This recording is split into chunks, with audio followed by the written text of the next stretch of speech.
मन मन दुसरे चरण संतांची त्यांच्या कृपादाने कथेचा विस्तारो बाबाजी सद्गुरु दास तुका। मोबाईल बंद करा, मोबाईल स्वर। दैवत मारुतीराय यांच्या समोर आपल्या बोधडी नगरीमध्ये बोधडी नगरीचे भूमिपुत्र स्वर्गीय शहीद सूर्यकांतराव अनिलरावजी गुट्टे यांच्या पूर्णाकृती पुतळा अनावरण प्रसंगी सर्व परिवार, सर्व ग्रामस्थ, पंचक्रोशीतून उपस्थित झालेले सर्व भाविक भक्त, देवसेवक, देशसेवक, आपणा सर्व ज्ञानवंतांच्या समोर भगवान श्री ज्ञानोबारायांचा अभंग सेवेकरता घेतलेला आहे। सद्गुरु मोतीराम महाराजांच्या मोठ्या महाराजांच्या आशीर्वादाने सर्वजण मिळून सेवा करू। विठाला विठाला विठाला।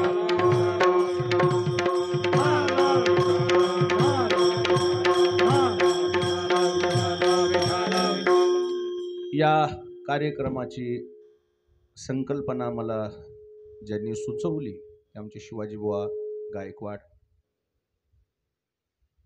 शिवाजी महाराजांनी मला म्हटले की असा असा कार्यक्रम, म्हटलं काय हरकत नाही। मी माझं भाग्य समजतो, मी स्वतःला भाग्यवान समजतो।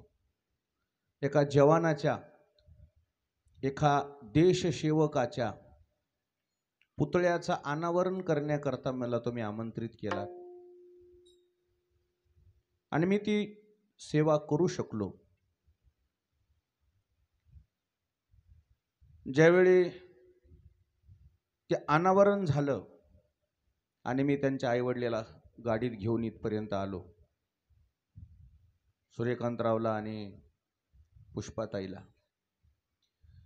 त्या मधल्या 1 मिनिटाच्या 2 मिनिटाच्या प्रवासादरम्यान माझं त्यांचं जे संभाषण झालं, त्या संभाषणाने मन एवढं खिन्न झालं, मनाला असा एक आघात झाला।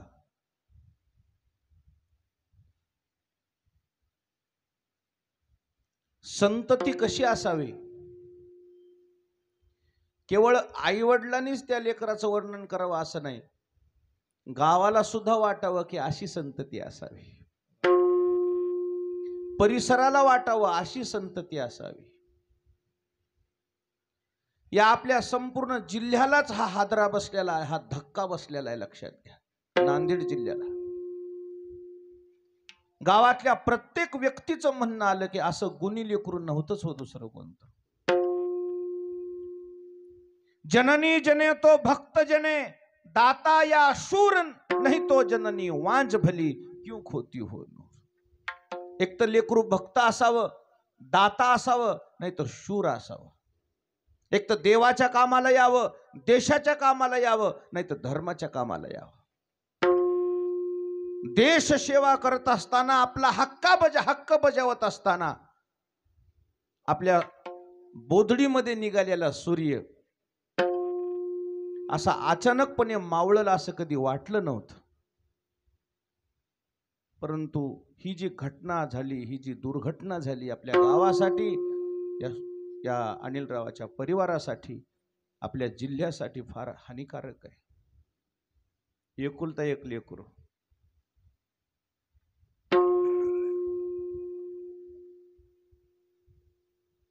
आणि अशा पद्धतीने हे असं होईल असं काही मनी मानसी नाही। एवढी दुर्घटना झाली, जीवाचं रान केलं लेकरू, हातात घेऊन जीवाचं रान करून अनिलरावांनी ह्या दवाखान्यात जाय, त्या दवाखान्यात जाय।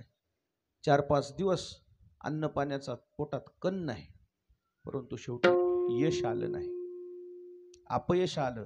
ते अपयश सांगावं कोणाच्या पुढे? ते दुःख सांगायचंय कोणाला, आणि दुःख सांगून काय दुःख काय हलकं होणार आहे का? कोणी कोणाचं दुःख वाटून घेत असते का? ते दुःख पचवायचं कसं? देवानं त्यांना ताकद द्यावं की हे दुःख पचविणं तेवढं काही सोपं नाही. एवढा मोठा दुःखाचा डोंगर कोसळला या परिवारावर. आता या दुःखातून सावरायचं कसं? मारुतीरायानं त्यांना शक्ती द्यावी, धैर्य द्यावं, आणि हे दुःख पेलवायची ताकद देवाने त्यांच्यामध्ये द्यावं. मग एवढीच मारुतीरायाला प्रार्थना करू शकतो. विठाला विठाला विठाला.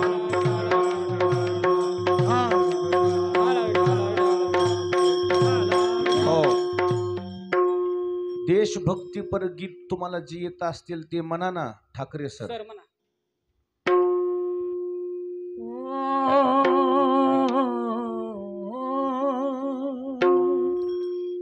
ए मेरे वतन के लोगों,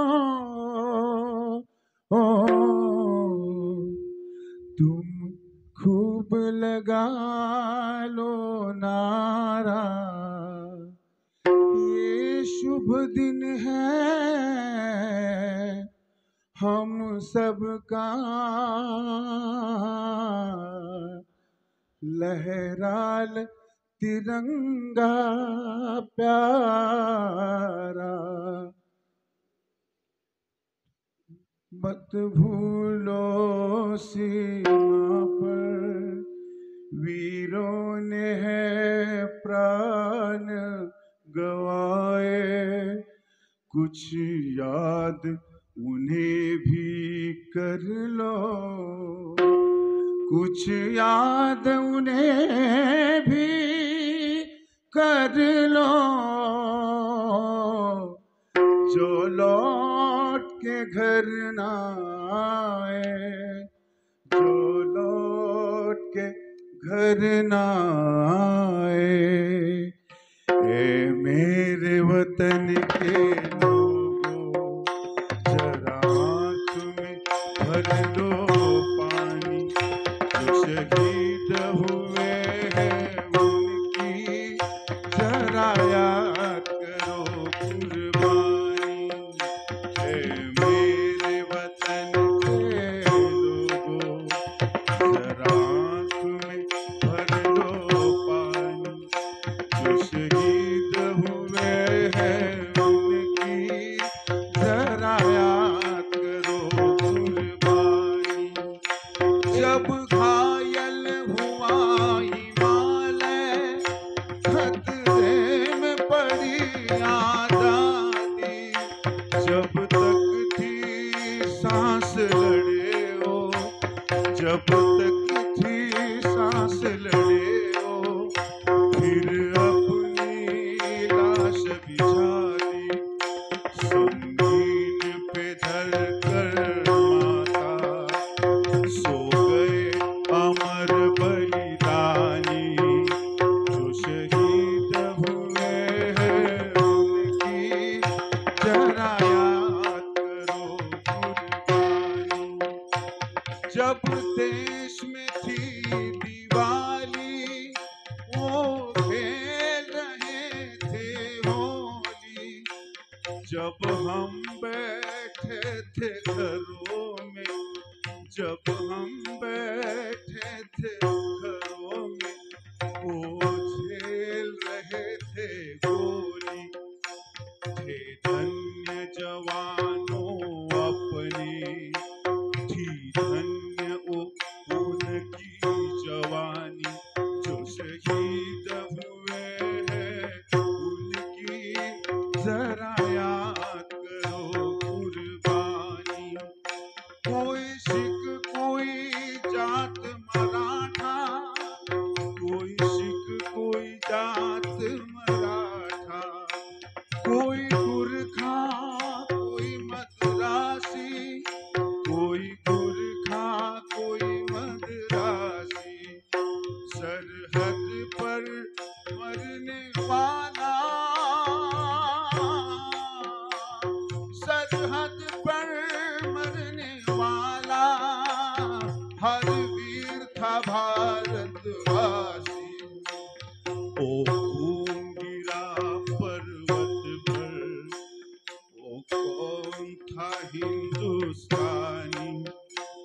शहीद हुए हैं उनकी जरा याद करो कुर्बानी।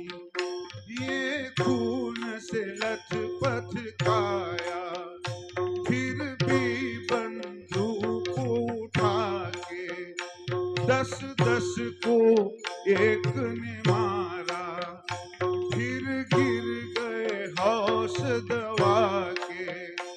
जब अंत समय आया तो जब अंत समय आया तो कह गए कि अब मरते हैं। खुश रहना देश के प्यारों, खुश रहना देश के प्यारों। अब हम तो सफर करते हैं, अब हम तो सफर करते हैं। धन्य जवानों अपनी, धन्य उनकी जवानी। जो शहीद हुए हैं उनकी जरा याद करो कुर्बानी। तुम भूल न जाओ उनको, इसलिए कही ये कहानी। जो शहीद हुए हैं उनकी जरा याद करो कुर्बानी। जय हिंद की सेना, जय हिंद की सेना। जय हिंद, जय हिंद, जय हिंद।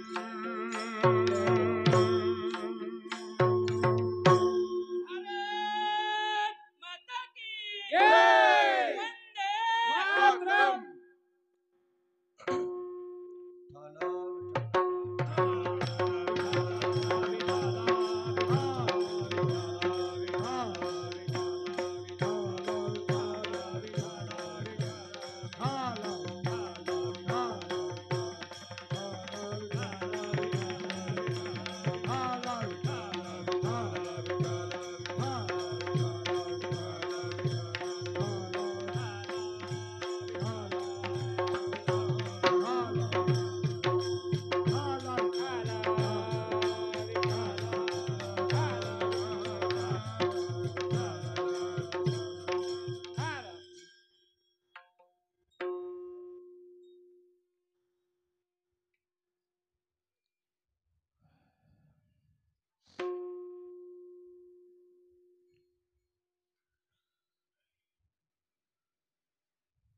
जे कोणी गीतकार असतील त्याने त्या गीतामध्ये जे शब्द लिहिले एका सैनिकाचं आत्मचरित्र आहे. आणि जेवढं लिखाण आहे तितक्याच ताकदीनं तितक्याच धैर्यानं ज्यांनी कोणी गायले त्यांनाही सलाम आहे. आणि त्याच्यानंतर आमच्याकडे ठाकरे सरांनी जे गायले त्यांच्या चरणी नतमस्तक. भारतीय सैन्यामध्ये जे सैनिक आहेत त्या सैनिकाचं जे योगदान आहे हा भारत देश कधीच नाही विसरू शकत. सैनिक आहेत म्हणून आपण आहोत. आपलं जीवनच त्यांच्यावर अवलंबून आहे. ते बाजूला हटले की आपण संपलो. आपल्या जीवनामध्ये आपल्या ताकद नाही आपलं घर सांभाळायची, लढाई करायची. आणि म्हणून याच सैनिकामध्ये याच सैन्य दलामध्ये जे भारतीय सैन्यामध्ये भरती असलेले शहीद जवान आमचे सूर्यकांत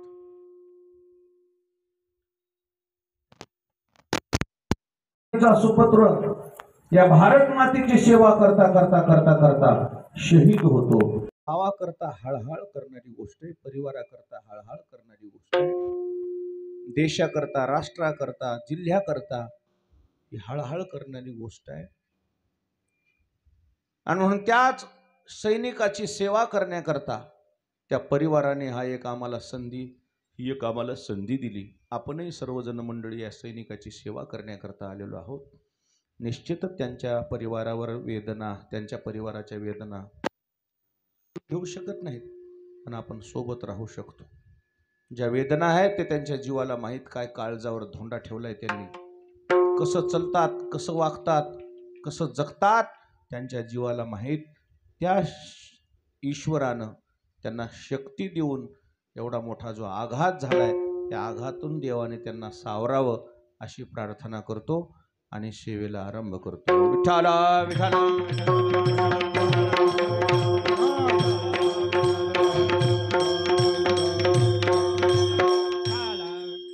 आणि म्हणून श्रेष्ठ ज्ञानोबा यांचा अभंग सेवेकरता घेतलेला आहे. या अभंगामध्ये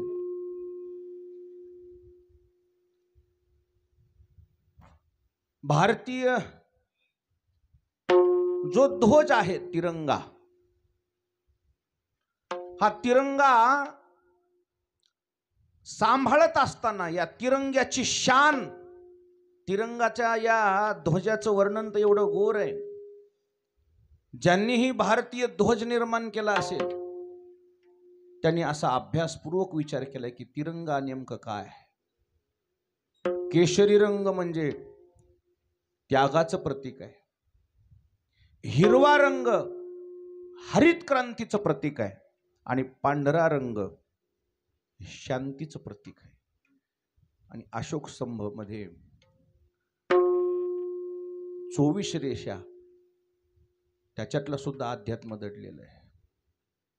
या 24 महिन्यामध्ये काय सामर्थ्य दडलेलं आहे. 12 महिन्यामध्ये या 24 रेषेचं काय महत्व आहे ते शब्द अलौकिक आहेत. पण भारतीय जो ध्वज आहे, भारतीय जो झेंडा आहे, या झेंड्याचं संगोपन करण्याकरता, या ध्वजाचं संगोपन करण्याकरता सैनिक जीवाचं रान करतात. आता मुतनूरचा हा मुलगा आता नवीन लागलाय, आजच लागलाय, आदिनाथ घोले. हे आता याला ऑर्डर आली गाडीत, आता त्याला घेऊन आलो इकडे. त्याला म्हणलं सैनिकाच्या पुतळ्याच्या अनावरण करण्याकरता आमच्यासारख्या दुबळ्या माणसापेक्षा सैनिक सोबत असावं म्हणून सैनिकांना. जरी सूर्यकांतरावाला, जरीही अनिलरावाला वाटत असेल मला मुलगा नाही, 3 मुली आहेत, पण मुलाच्या रूपात असे सैनिक तुमच्यासोबत खंबीर आहेत, लक्षात ठेवा. एकटे समजू नका तुम्ही स्वतः. आजच ऑर्डर आली, हा मुतनूरचा मुलगा आहे, आजच सैनिकामध्ये, आज त्याचं आता जॉईनिंग आहे तिथं.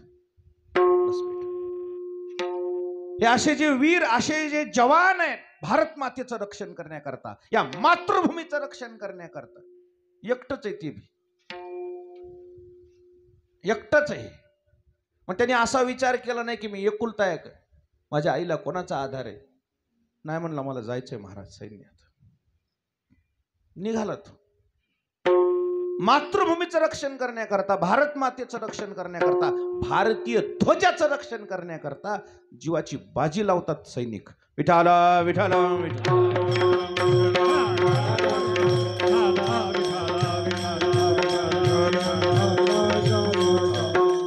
कारगिलच्या युद्धामध्ये ज्या वेळेस कारगिलचा ध्वज फडकवला भारतीय सैनिकांनी, गेलेली जमीन आपली ताब्यात मिळवण्याकरता जिथं ध्वज फडकवला त्या ध्वजामध्ये सुद्धा मुतनूरचे पोरं होते. त्या फडकवण्यामध्ये 23 लोक होते. 23 पैकी बरेच शहीद झाले, 10-15 शहीद झाले. त्यापैकी 4-5 जे राहिलेत ना ते शिल्लक होते, जे त्याच्या गळ्यामध्ये तुळशीच्या माळी होत्या. आम्ही वारकरी आहोत आणि धारकरी बी आहोत, आम्ही सैनिक आहोत. तिथं त्यांनी झेंडा फडकवला आणि भारत मातेचा गौरव केला, जे जे कार केला. भारतीय सैन्य भारत मातेचं रक्षण करण्याकरता, भारतीय ध्वजाचं रक्षण करण्याकरता शरीराची पर्वा करत नाही. आणि म्हणून हा ध्वज किती महत्वाचा आहे. भारतीय ध्वज, खरं सांगू का, भारतीय ध्वजाची भीती वाटायची आपल्याला पहिले. आपल्याला काय वाटायची, नको बाबा. पण खरं सांगू का, या गव्हर्नमेंटनं भारतीय ध्वजापासून आपण लांब पळायचो ना, आपल्याला जवळ आणला. आता यात गव्हर्नमेंटनं सांगितलं ज्या भारतीय झेंड्याला तुम्ही जर सलाम करत असाल ना, तुम्हाला इकडे येतात ना, तुमच्या घरावरच फडकवा. आपल्या घरावर ध्वज फडकवायची आपल्याला संधी दिली. आपल्या घरावर आपल्या ध्वजाचा आपल्याला स्वाभिमान असला पाहिजे. म्हणून आपल्या घरावर 3 दिवस त्यांनी ध्वजारोहण करायची आपल्याला परवानगी दिली. आपला ध्वज अजून आपल्या जवळ आला. आपल्या ध्वजाचा आपल्याला आपलेपणा वाटायला लागला. ध्वज किती महत्वाचा आहे. ध्वज अनेक प्रकारचे असतात. झेंडे ध्वज किती प्रकारचे असतात, अनेक प्रकारचे असतात. आमच्या वारकऱ्यांचा जो ध्वज आहे, वारकऱ्याचा जो झेंडा आहे, तो आम्ही वारकऱ्याचा झेंडा काव देतो त्याला. काव कोणता कलर देतो? केशरी. काऊ कलर म्हणतात त्याला, केशरी. आणि तो केशरी ध्वज आम्ही खांद्यावर घेऊन पंढरपूरला निघतो. त्याचंच तर वर्णन आहे. माझ्या जीवीची आवडी माझ्या जीवीची आवडी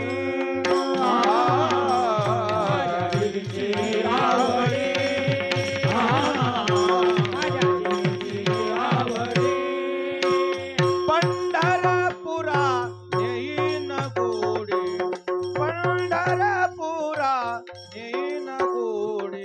पांडुरंगी मन रंगले, रंगले. पंढरपुरा येईन गोडे, पंढरपुरा येईन गोडे. पांडुरंगी मन रंगले, पांडुरंगी मन रंगले. हो माझ्या जीवीची आवडी पंढरपुरा नेन गुढी. पंढरपूरला गुढी न्यायची म्हणजे कोणती गुढी न्यायची? ध्वज न्यायचा. कोणता ध्वज न्यायचा? वारकरी संप्रदायाचा ध्वज. ध्वजामध्ये किती सामर्थ्य. ध्वज हा विजयाचं प्रतीक असतो. ध्वज कशाचं प्रतीक असतो? मर्यादा. भगवान श्रीकृष्णाच्या रथावर जो ध्वज होता, त्या ध्वजावर कोण विराजमान होत? हनुमंतराय. ध्वजस्तंभावरी वानरू तो मूर्तिमंत शंकरू, सारथी शारंग धरू अर्जुनीसी. ध्वजावर मारुतीला कशामुळे बसवलं होतं माहिती का श्रीकृष्णानं? का? अर्जुनाला यश पाहिजे होतं ना. ध्वज ही यशाचं प्रतीक आहे. ध्वज हे वैराग्याचं प्रतीक आहे. भगवा ध्वज बघितला ना, अंगाचं माणसाचं रक्त सळसळते. असं शिवजयंतीला ध्वज लावा आणि ध्वज लावून पोवाडा लावा. पोवाडा येते का सर तुम्हाला? पोवाडा येत नसेल नाही येत. ते पोवाडा एक अशी चीज आहे, असं संगीत आहे, ते वाजल्याबरोबर, तुतारी वाजल्याबरोबर अंगातलं रक्त काय होते? असं सळसळ करते. का? त्या ध्वजाची ताकद आहे. मला तर ते जुन्या काळामध्ये भारतीय ध्वज केशरीचा असेल, केवळ केशरी. कसा असेल? केवळ केशरी. आता नंतर हे 3 रंग मिसळले. हे 3ही रंग महत्वाचे. केशरी आहेच, हिरवाई आहेच आणि पांढराई आहेत. केशरी ही वैराग्याचं प्रतीक आहे, विरक्तीचं प्रतीक आहे, त्यागाचं प्रतीक आहे. हरित क्रांतीचं प्रतीक आहे हिरवा. शांतीचं प्रतीक आहे. मध्यंतरी जर युद्ध झाले, युद्ध जर झाले तर या सैनिकाचा निरोप समोरच्या सैनिकाला देण्याकरता मध्ये 1-2 घोडे असायचे आणि त्या दोन्ही घोड्यावर पांढरा रंगाचा ध्वज असायचा. कोणत्या रंगाचा? पांढऱ्या रंगाचा. पांढऱ्या रंगाचा ध्वज घेऊन एखादा जर घोडेस्वार तिकडून आला तर युद्धामध्ये त्याला मारलं जायचं. तो का असायचा? मधल्या दोन्हीतला काय असायचा? तो दुआ.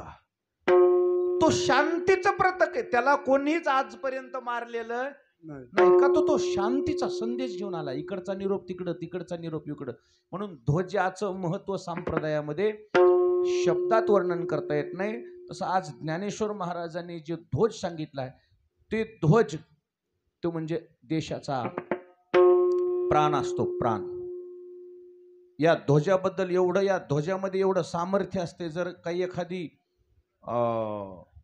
उच्च पदावरली व्यक्ती जर मरण पावली, उच्च पदावरली एखाद्या संविधानिक पदावरली जरा राष्ट्रपती महोदय असो किंवा पंतप्रधान महोदय असो किंवा अजून कोणी मुख्यमंत्री असो, जर उच्च पदावरली एखादी जर मृत्युमुखी पडली व्यक्ती, तर तो ध्वज काय केला जातो? अर्ध्यावर आणला जातो. म्हणजे आपल्या ध्वजाच्या माध्यमातून सुद्धा दुःखात सहभागी होता येते. ही भारतीय ध्वजाची ताकद आहे. विठाला विठाला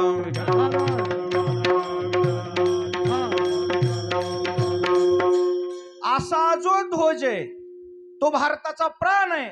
त्या ध्वजाबद्दल ज्ञानोबरायाचं काय म्हणणं आहे पहिल्या चरणामध्ये सांगितलं.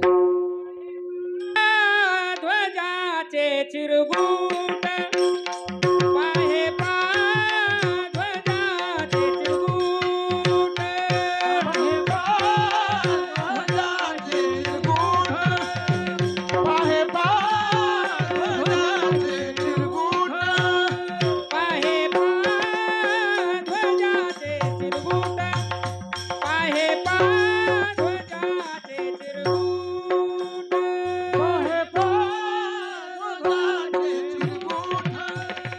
पाहे पा ध्वजाचे चिरगुट राया जतन करिता कष्ट राया जतन करिता कष्ट तैसा मी एक पतित तैसा मी एक पतित राया जतन करिता कष्ट राया जतन करिता कष्ट. राजा जसा ध्वजाचं रक्षण करतो, एवढं राजाला ध्वजाचं का रक्षण करावं लागतंय?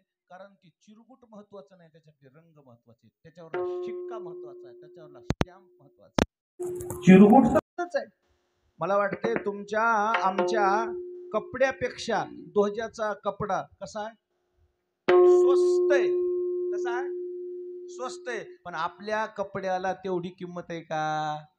नाही. त्या का? त्याच्यावर काय अवलंबून आहे? कलर महत्वाचा नाही. त्याच्यावर कलर, त्याच्यावर त्याची ती किंमत महत्वाची नाही, मग त्याचा कलर महत्वाचा आहे. त्याच्यावर जे शिक्का आहे तो शिक्का महत्वाचा आहे. आणि म्हणून ध्वज किती जीवाच्या पलीकडे सांभाळावं लागतं. ज्या दिवशी ध्वजारोहण असते, ज्या दिवशी ध्वजारोहणाचा वेळ ठरलेला असते, शिक्षक असतील त्यांना विचारा, त्या ध्वजारोहणाचा काय ठरलेला असतो वेळ, आणि वेळेच्या पुढे गेल्यावर त्यांच्यावर कार्यवाही होती. अजून पुढे बोलू का? तो ध्वजारोहण फडकवत असताना केशरी रंग वर, पांढरा हिरवा खाली आणि पांढरा, आणि जर हिरवा वरी झाला तर 6 महिने सजा आहे. का आहे? म्हणजे आपल्या या झेंड्याची आचारसंहिता ठरलेली आहे. कसा फडकला पाहिजे, कसा फडकला पाहिजे इथून, आणि कसा किती वाजता फडकला पाहिजे आणि किती वाजता उतरला पाहिजे. ज्या दिवशी ध्वजारोहण असते त्या दिवशी झेंडा दिवसभर असतो आणि सायंकाळी उतरेपर्यंत तिथले जे कर्मचारी आहेत त्याला दुसरीकडे लाख रुपये दिले तरी त्याचा हालत. कारण काय महत्वाचं आहे? त्या ध्वजाचा सन्मान महत्वाचा आहे. का? चिरगुट तर साधच आहे. चिरगुट बघायचं नाही, कपडा बघायचा नाही, त्याच्यावरला रंग बघायचा, त्याचा कलर, त्याच्यावरला शिक्का बघायचा किती महत्वाचा आहे. आणि म्हणून या ध्वजाबद्दल जेवढा स्वाभिमान आहे, एवढा स्वाभिमान का? ते त्याच्या शिक्क्यामुळे त्याचा स्वाभिमान आहे. विठाला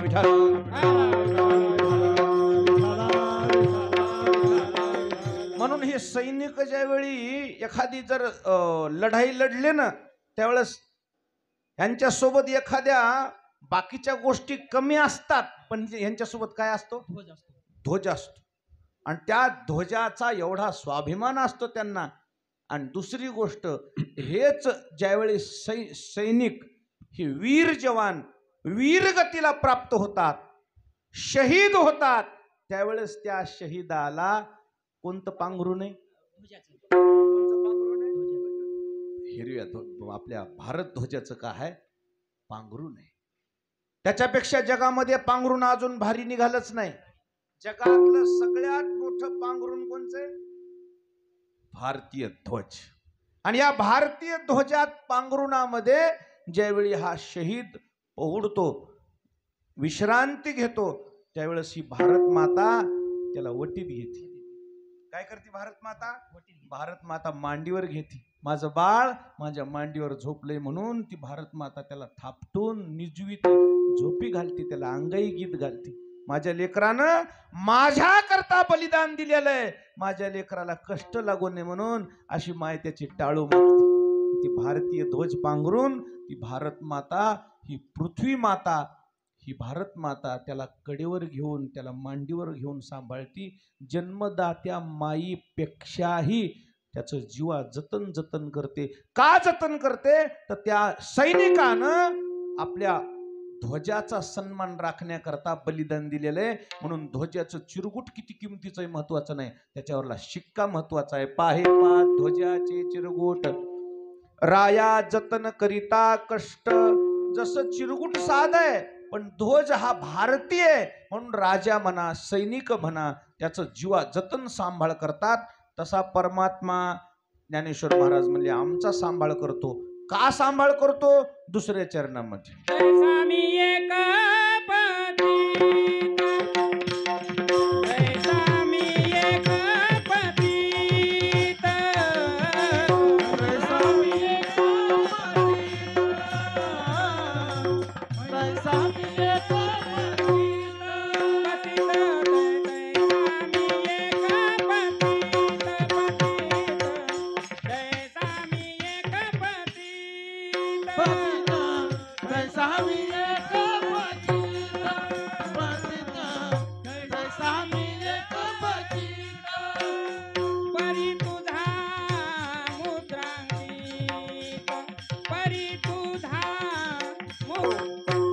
स्वामी एक पतित परी तुझा मुद्रांकित.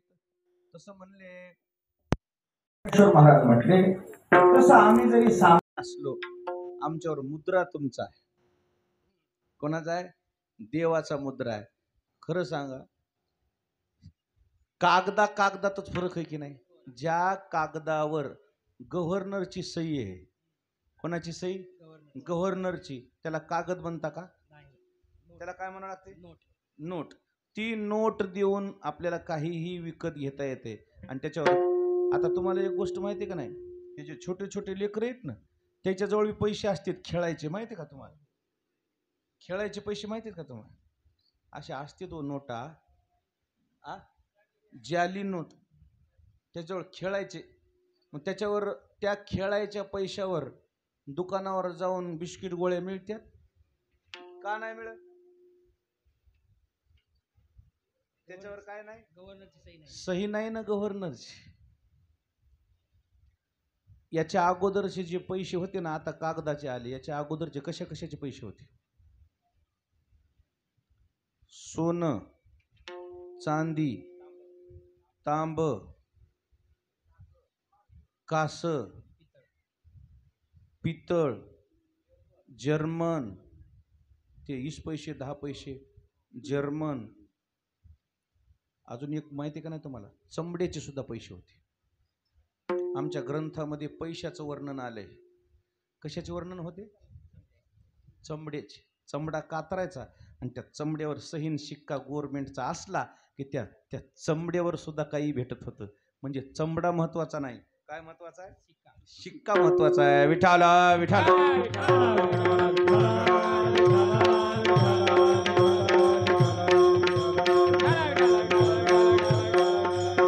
तुम्हाला पुरावा देतो मी तुम्हाला.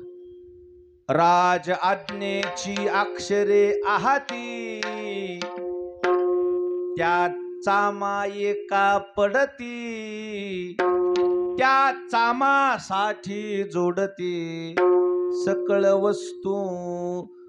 ज्ञानोबा म्हणले चमडा आहे, चमडा. चमड्यावर कोणाचा शिक्का आहे? राजाचा. आता तेच चमडा माळकऱ्यानं खिशात ठेवाव का? चमडा खिशात ठेवाव का? आणि जरी ठेवला तर पारावर जावं का? परंतु त्याला चमडा म्हणता येत नाही. त्याला काय म्हणावं लागणार? त्याला काय म्हणावं लागणार? पैसे. त्याच्यावर काय आहे? राज आज्ञा आहे. कशाचं आहे? आता जे कागदातच फरक आहे. पैसे देऊन कागद विकत घेते माहिती का नाही? माहिती तुम्हाला माहिती का नाही? पैसे द्यायचे, कागद विकत घ्यायचा. मग बसलेले माणसं म्हणते पैसे देऊन कुठं म्हणाच कागद विचारा. पैसे देऊन काय विकत घेता? त्याला तुम्ही म्हणतात बॉन्ड. त्याला काय म्हणतात? Bond paper. मग पैसा मोठा का बॉन्ड पेपर मोठा? बॉन्ड पेपर मोठा. कारण काय काय खर्च करून घेते माणूस. मग त्या बॉन्ड पेपरला एवढं महत्व कशामुळे आलंय? त्याच्यावर काय आहे? शिक्का आहे. तसं ज्ञानेश्वर महाराज म्हणू लागले ध्वजाला का महत्व आहे, पैशाला का महत्व आहे? त्याच्यावर शिक्का राजाचा आहे. तसं ज्ञानोबराय देवाला म्हणले, देवा आम्ही जरी सामान्य असलो शिक्का तुझा आहे की. विठाला विठाला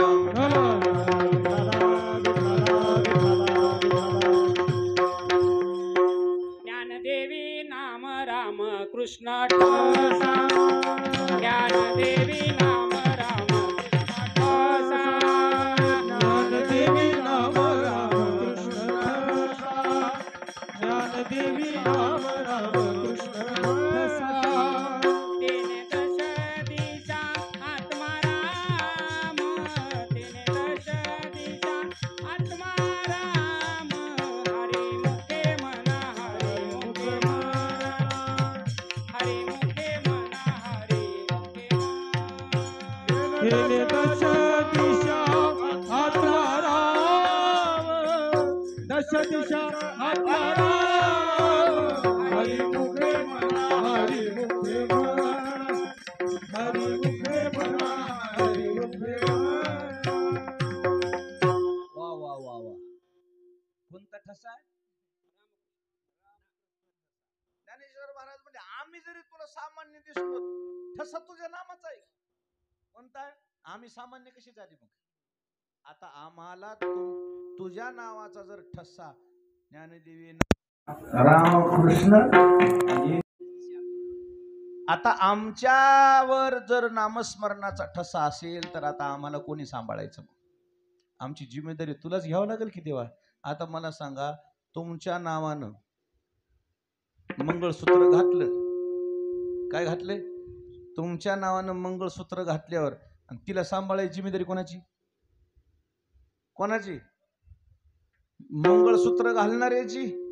कोणाची जिम्मेदारी आहे?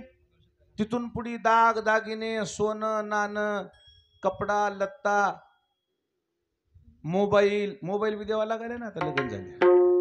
ही जिम्मेदारी कोणाची? मंगळसूत्र घालणाऱ्याची. का?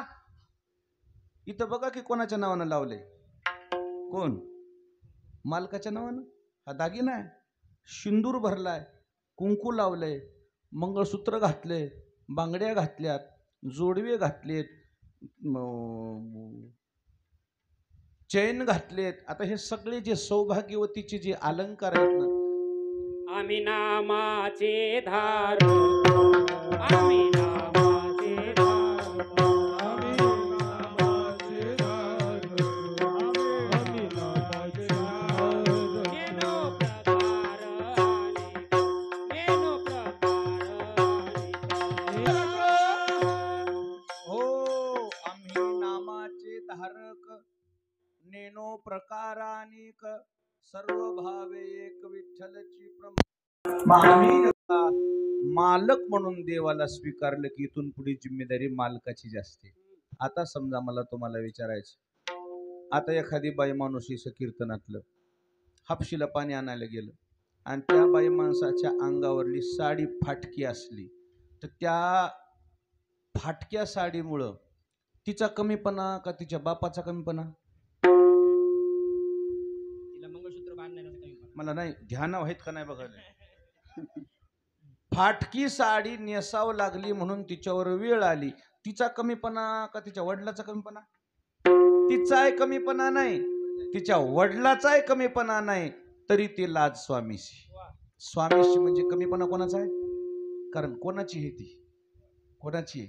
कोणाच्या नावानं मंगळसूत्र बांधले, कोणाच्या नावानं शिंदूर लावलाय, ज्याच्या नावानं हे सगळं केलंय का त्यानं पूर्णतः जिम्मेदारी तिची घ्यायची. मी आता मध्यंतरी एक गोष्ट बोललो होतो, अजून मी बोलतो.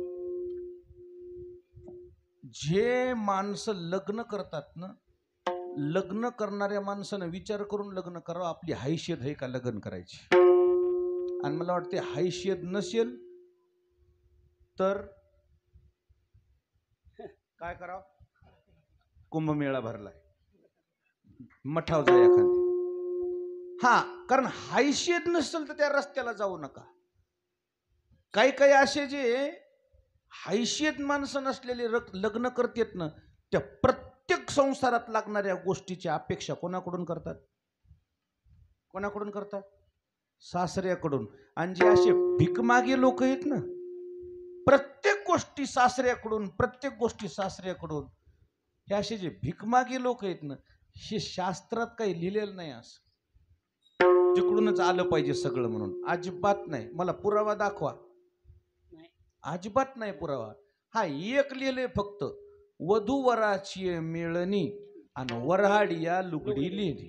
लग्नाच्या वेळेस गोरगरीब सगळे सोयरेधारे असतात आणि त्या गोरगरीब सोयऱ्याधाऱ्याला यायला जरा संकोच वाटते, कपडा लत्ता अंगावर नसल्यावर गरिबी असतात, म्हणून त्याला साड्या लुगडं घ्यावं म्हणजे आपलं लग्न साजरं दिसतंय आणि त्याचा मान राहतंय, म्हणून तेवढंच लिहिलं ज्ञानेश्वर महाराज. पण कपाटन, गादीन, अजून काय असते पाटील,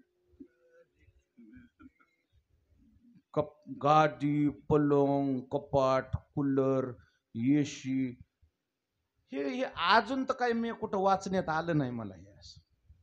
हा, एखाद्या नवरदेवाची, नवरीच्या वडिलाची इच्छा आहे, माझ्या लेकराला मला मनातून द्यायचं असेल तर ती घ्यायला नवरदेवाला परवानगी आहे.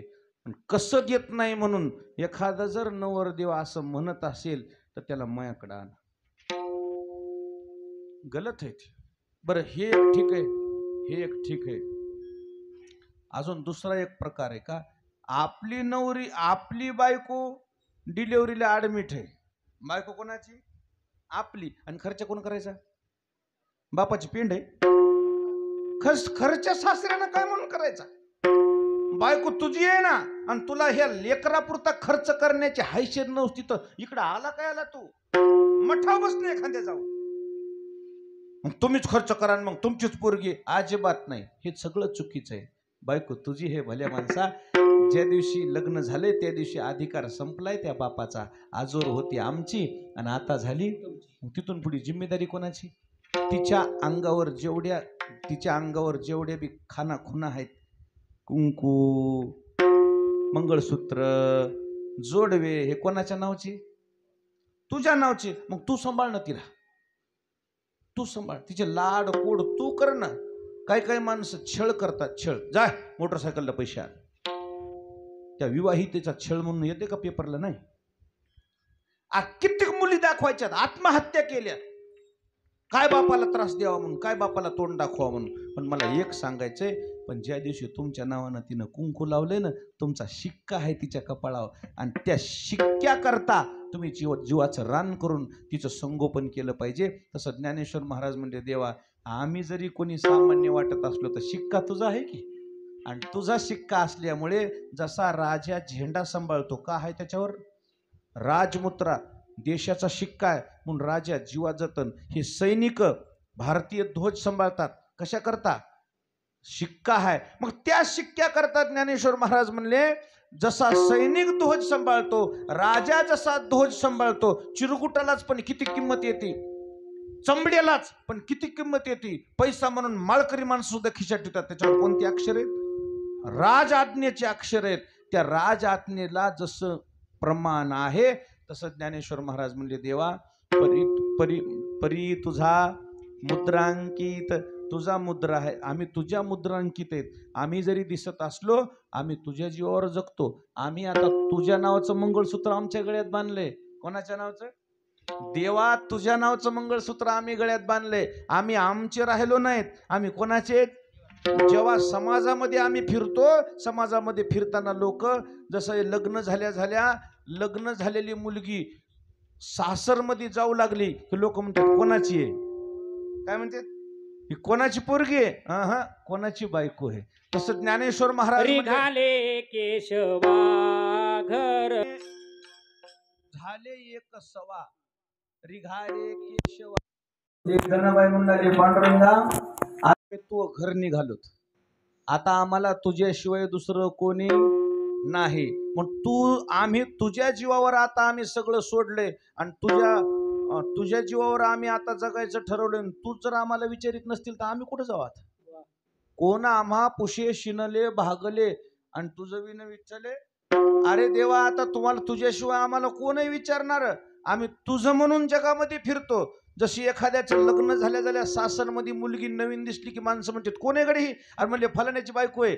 असं वय. तसं ज्ञानेश्वर महाराज म्हणले आम्ही समाजामध्ये फिरतोत ना, आम्हाला आमचं म्हणून कोणी ओळखीत नाही, आम्हाला ओळखीत तसे पांडुरंगाचे भक्त आहेत म्हणून. आणि तुझं म्हणून ज्यावेळी समाज आम्हाला ओळखत असेल, मग आमच्या वेळ आल्यावर तू घरी बसतो का? आम्हाला कोण आहे तुझ्याशिवाय? का आता तू आम्हाला सांभाळल्याशिवाय आम्हाला दुसरं कोणी नाही.